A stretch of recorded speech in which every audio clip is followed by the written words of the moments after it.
You have prepped, layered, and shaped, but it still lacks that lifelike finish.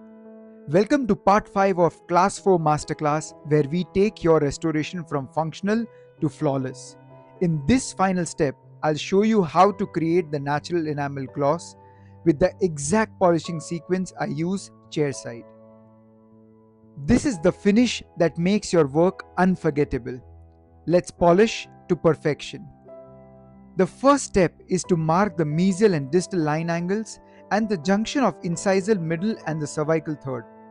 This helps create more natural looking morphology rather than a completely rounded restoration, preserving its line angles and all the three planes. Next step is to use a 12 fluted carbide burr and follow the horizontal planes that we have created to create a nice multi-planar facial surface. Next up, we use a finishing disc like the coarse disc from Softlex kit and gently finish the incisal edge and the mesial and the distal proximal surface, with the marking being the boundary that we would probably not grind, so that you have a nice accentuated line angle created. In this case, since we do not have a very accentuated line angle, we might go easy on the proximal part. If you are a beginner, I would recommend using a medium disc rather than a coarse one for performing this step. At this stage, you want to create the approximate macroanatomy for that tooth, adjusting the incisal edge level, the mesial and the distal incisal angles, and the buccal embrasion, all with your medium disc. Another tip is to go at a very slow speed to have more control and precise action, to cut only what you really want to, because it's an irreversible step. Once you're happy with the macro anatomy, you can then go to the fine grit and the super fine grit from the same finishing disc kit.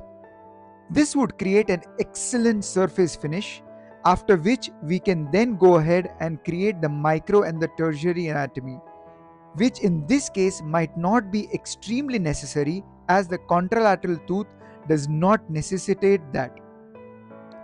If the mock-up was perfectly made and finished, you would hardly have any finishing to be done on the palatal surface.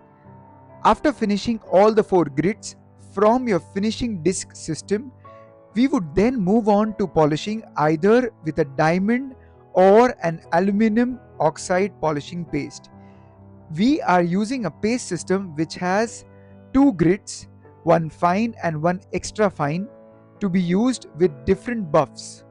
Since we are polishing the tooth number 21, we might as well polish the 11, which is an old restoration done about 8 years back, as it hardly takes any effort but gives a very good overall result. Once you start polishing, you can very clearly appreciate the kind of gloss and sheen that your restoration has achieved with very simple protocol, which requires minimal armamentarium and is extremely easy to implement.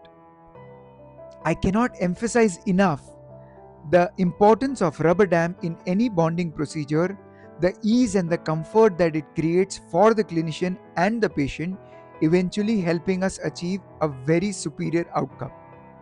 The last step after removing the dam would be checking the occlusion. As you can see over here, there are hardly any high points, primarily because of a very thoughtfully created mock-up and a putty index, eventually reducing a lot of headache post restoration. If you have missed any parts of this masterclass, the link for the same will be provided in the description below. Feel free to check out all the 4 previous parts to master the art of doing lifelike class 4 restorations. If you found this video helpful, kindly give it a thumbs up and subscribe to our channel to view more such content on everything dentistry, and do not forget to share it with someone who can find value from the same. Until next time, this is your Dentrovert, Dr. Mayank Doshi, signing off.